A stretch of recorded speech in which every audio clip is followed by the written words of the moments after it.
about istikharas, I hold very different views from those which are in circulation all over the world of Ahmadiyyat. This sort of istikhara, which is carried out by many families everywhere, particularly those who belong originally to Pakistan or India or Bangladesh, is not the istikhara which was ever held at the time of Muhammad Rasulullah and his companions. You never come across any authentic hadith that Rasulullah advised people to decide about their marriages after istikhara. He never did so. His only advice is itself istikhara.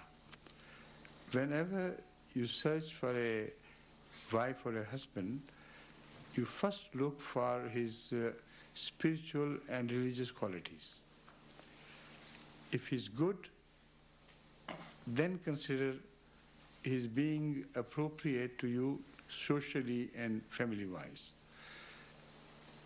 If the family is completely different in a manner that their habits begin to jar the sensibilities of other person belonging to another family, even that can be enough to break that marriage. So Rasulullah has two very important things. Don't go after the names of the families, big families or small families, Mughals or Sayyids or Pathans. Don't bother about them. Just look at the family's own traditions. There can be families from Julahas, families from Marasis, families from Pathan, Sayyids, etc., etc., who can hold in good traditions in their families. And the whole family is made like that. So if your family is similar in habits to those, whatever their caste be, whatever their country be, you should feel safe in marrying among them, provided that they are religious-minded, provided that they give preference to their faith over all worldly things. This is istikhara. Yet, in addition to that, if you pray to Allah that as far as my investigation goes, I've covered all areas of the admonishment of Hazrat Muhammad Rasulullah. And I personally feel this is good for me.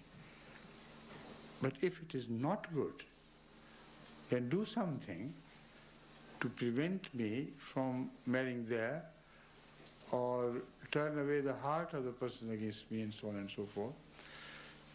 And when you pray after making the full investigation, then you may be shown a dream, then you may be psychologically become more inclined in marrying the person. You may feel happier in marrying a certain person. So this is the result of that istikhara at the end of the investigation. But istikhara itself is not reliable without these investigations.